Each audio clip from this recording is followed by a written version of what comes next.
Será que agora é o fim do omeprazol? Será que ele vai desaparecer de mercado porque encontrou alguém de peso para combater também a doença do refluxo gastroesofágico, hein? Não, pessoal, não vai ser bem assim. Mas agora, os inibidores da bomba de prótons, sim, os inibidores da bomba de prótons, ganharam um concorrente, ganharam uma outra classe de medicamentos que também atua nessa mesma bomba de maneira diferente, através de um mecanismo de ação diferente, mas que promete, hein? Nos próximos slides aqui desta nossa aula, eu vou apresentar para vocês.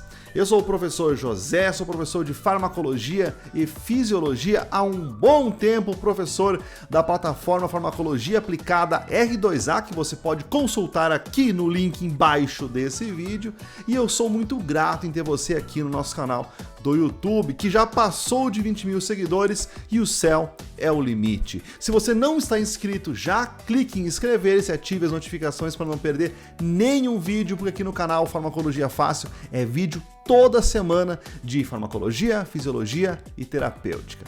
Vamos lá então? Bora para a aula!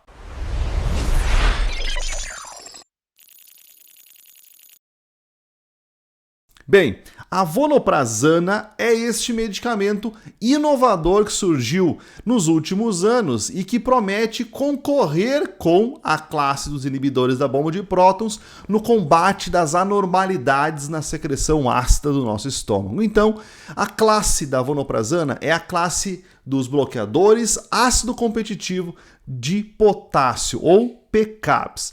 Eles agem inibindo seletivamente a bomba de prótons, da mesma forma que ocorre com os inibidores da bomba de prótons, mas por um mecanismo reversível, competitivo específico do sítio de ligação do potássio. Mas não é só essa diferença, não é só essa pequena diferença, mas também o perfil farmacocinético da droga difere bastante dos medicamentos da classe dos inibidores da bomba de prótons. Então vamos retomar esse mecanismo. Aqui nós temos o lúmen estomacal, que é onde vai ser secretado o hidrogênio e o cloreto, formando o ácido clorídrico e deixando o pH superácido, passando então através da camada de muco e chegando até o lúmen central do nosso estômago. Aqui nós temos as células que vão, chamadas de células parietais, que vão secretar então o hidrogênio e o cloreto para formar o HCl, e aqui nós temos o fluido intersticial, que é onde as substâncias comunicadoras fazem a comunicação de quando a gente deve secretar o ácido ou não. Por exemplo, nós temos a gastrina, que é uma indutora da secreção ácida, a histamina, que também é uma indutora da secreção ácida, e olha só, retomando, né, um conteúdo que nem é o foco da aula, mas farmacologia é assim, é tudo conectado, a histamina vai agir em receptores H2, não H1 que tem lá no nosso sistema nervoso central. E atuando sobre o receptor H2, ela estimula então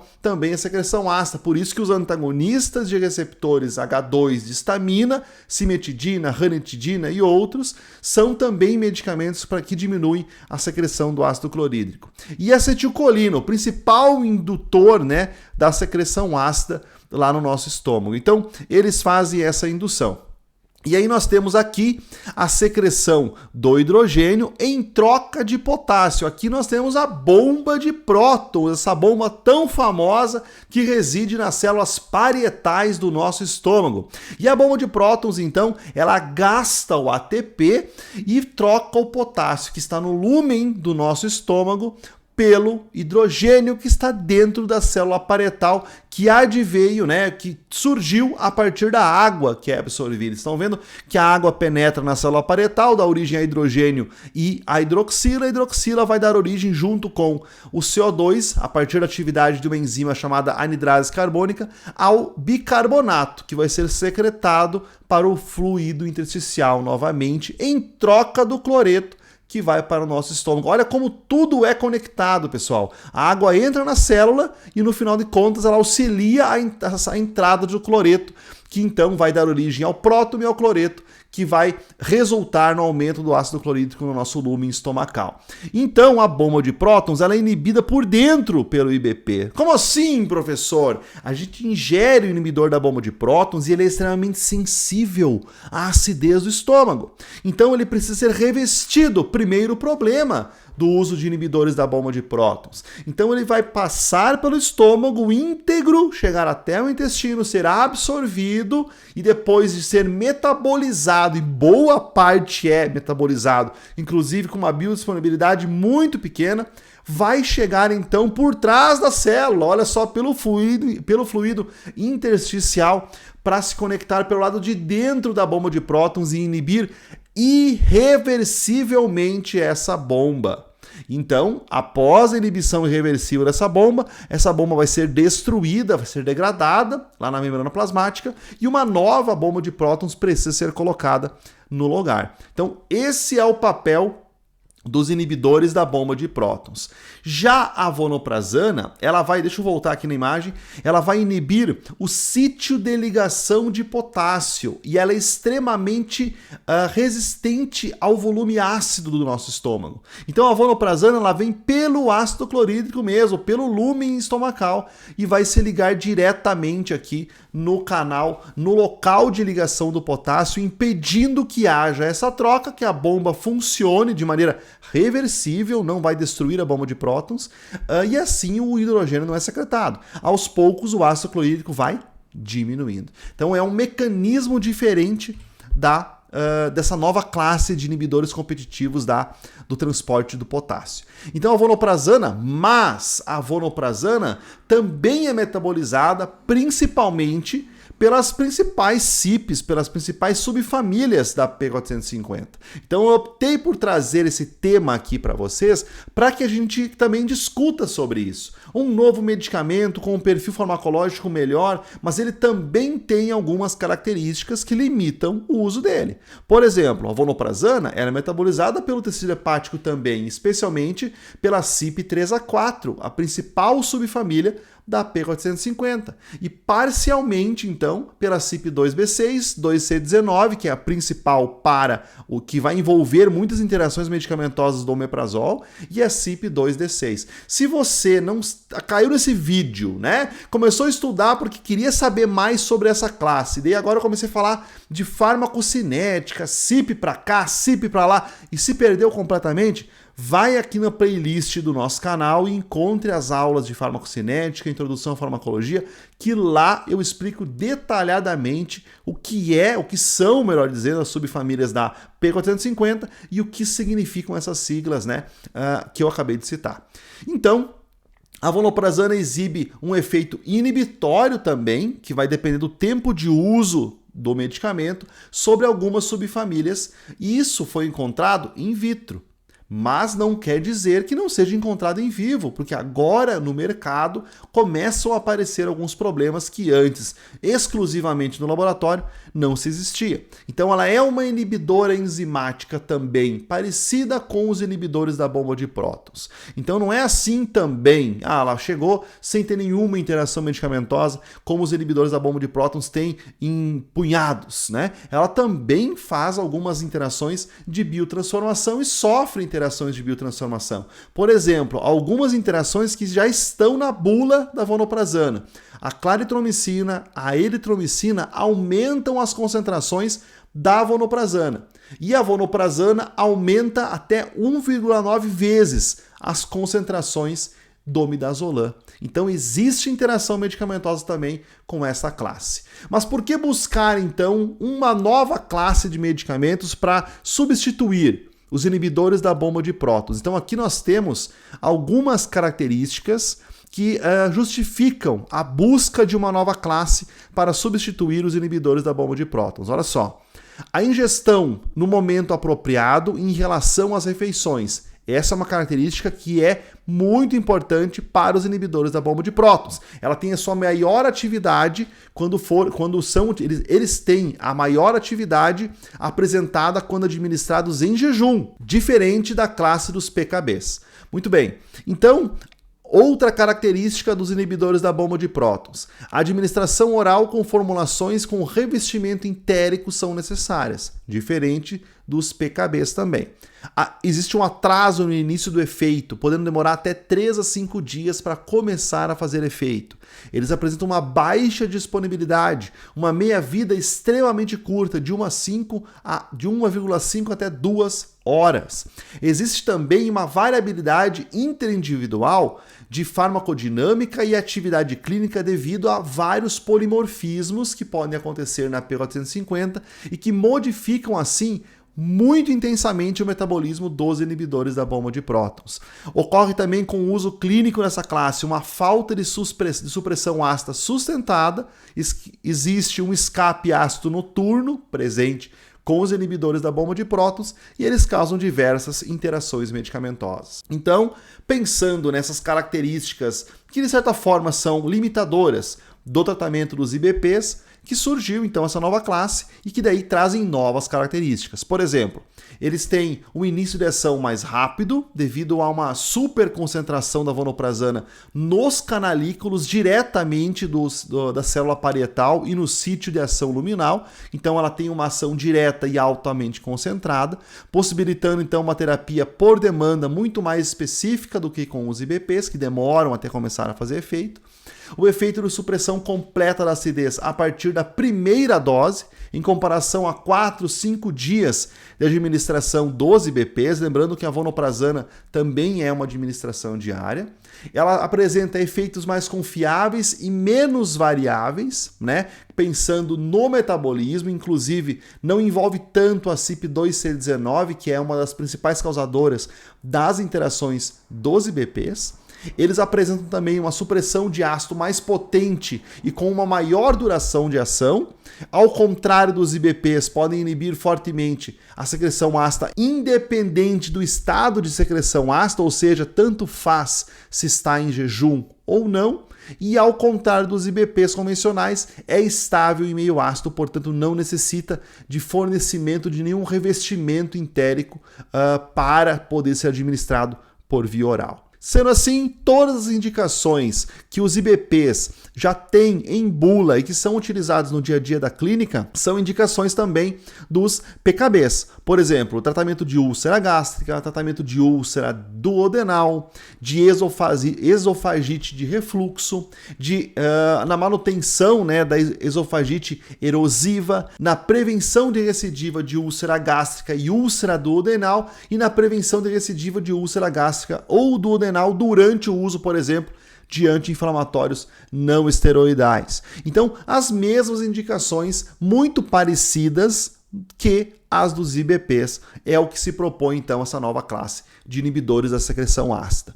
Se nós formos ver os estudos que comprovam e provam, né, a ação terapêutica, comparando a placebo, comparando a outros medicamentos padrão utilizados atualmente, nós vemos que ela começou a ter um aumento de publicações a partir de 2015. Então é realmente uma classe muito recente. Se você jogar no PubMed, por exemplo, colocar o termo vonoprazana, você vai encontrar pouquíssimos artigos, 67 artigos ali nos últimos 10 anos, né, no mínimo, que trazem então estudos clínicos randomizados, duplos cegos, que trazem então o comparativo da vonoprazana. Mas vários deles já comprovam a atividade, já comprovam o benefício. Por exemplo, aqui um estudo clínico randomizado, ele avaliou 7 dias de vonoprazana contra 14 dias de omeprazol, né, na terapia tripla de H. pylori. Então foi testado em uma terapia onde o inibidor da bomba de prótons é a chave para a proteção do estômago num tratamento infeccioso e comparando ele então no lugar da vonoprazana,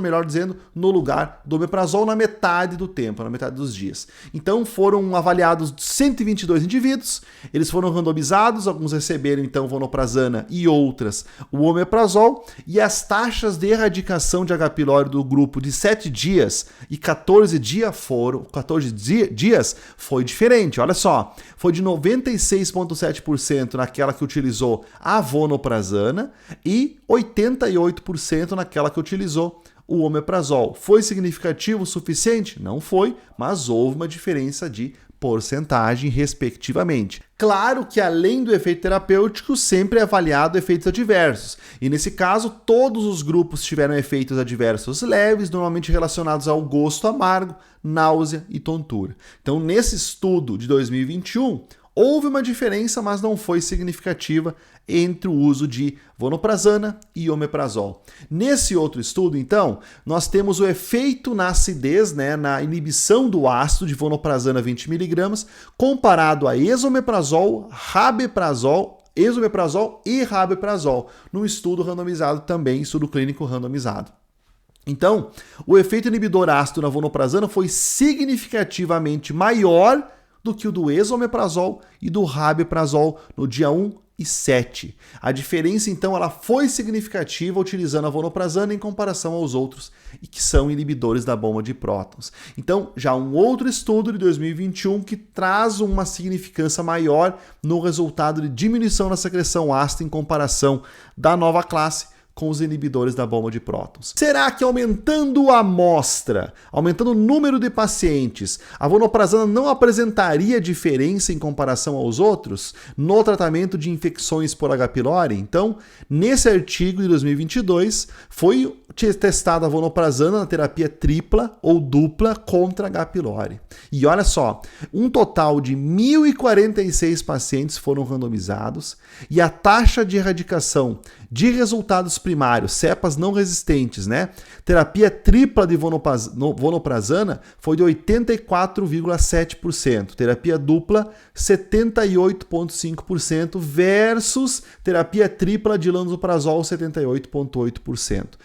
Outro achado importante foi na erradicação de infecções resistentes à claritromicina, onde a vonoprazana apresentou, a terapia tripla com vonoprazana apresentou 65,8% de erradicação, em comparação ao lansoprazol, que apresentou apenas 31,9%. Nesse caso, houve um resultado muito significativo a favor da vonoprazana.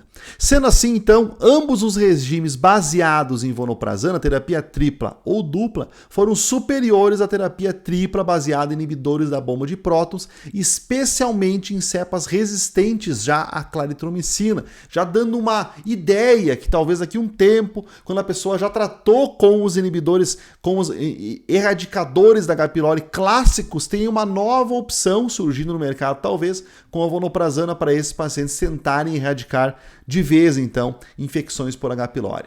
E por fim, nós temos o estudo randomizado de 2015, lá no início dos estudos que saíram, com a vonoprazana, estudando então vonoprazana e o lansoprazol numa esofagite erosiva. Então vamos aos resultados. Nesse estudo foram avaliadas várias doses da vonoprazana, desde 5, 10, 20 a 40 mg e 30 mg de lansoprazol. Então o resultado que chamou a atenção foi que a dose de 20 mg e 40 mg de vonoprazana, aqui explicado nessa esofagite erosiva, com 97% da remissão do problema e 94,4%, 20 mg e 40 mg de vonoprazana, em comparação a 93 mg de lansoprazol. Então, essas duas doses foram levemente melhores do que do lansoprazol. Então, a vonoprazana foi eficaz, mas e não inferior ao lansoprazol, porém, não apresentou uma grande diferença em comparação ao lansoprazol na esofagite erosiva.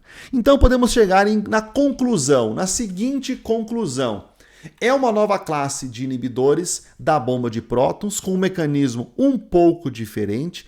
Propõe-se em ter uma terapia mais simples, mais fácil de ser utilizada para aumentar a adesão do paciente. A princípio, apresenta alta potência de inibição, porque não tem todo aquele tráfego do inibidor da bomba de prótons e absorver, ser metabolizado para depois chegar na célula parietal. Apesar de apresentar algumas interações medicamentosas de biotransformação, são menores do que aquelas que são apresentadas pelos inibidores da bomba de prótons, e é uma classe que está vastamente sendo testada em diversas condições de distúrbios secretórios do nosso estômago. Então, valeu esta aula para nós conhecermos então a vonoprazana. Numa próxima aula, se você quiser, eu posso explicar detalhadamente quais são os inibidores da bomba de prótons e quais são as diferenças entre cada uma das drogas. Por exemplo, omeprazol é diferente de lansoprazol, que é diferente de rabeprazol, que é diferente de esomeprazol. Qual, ao final, a diferença dos inibidores da bomba de prótons? Se você quiser, deixa aqui nos comentários, deixa seu like, não esquece de seguir o nosso canal e ligar e ativar as notificações. E eu te aguardo na próxima aula, semana que vem, que eu tenho certeza que você vai adorar. Tchau, tchau!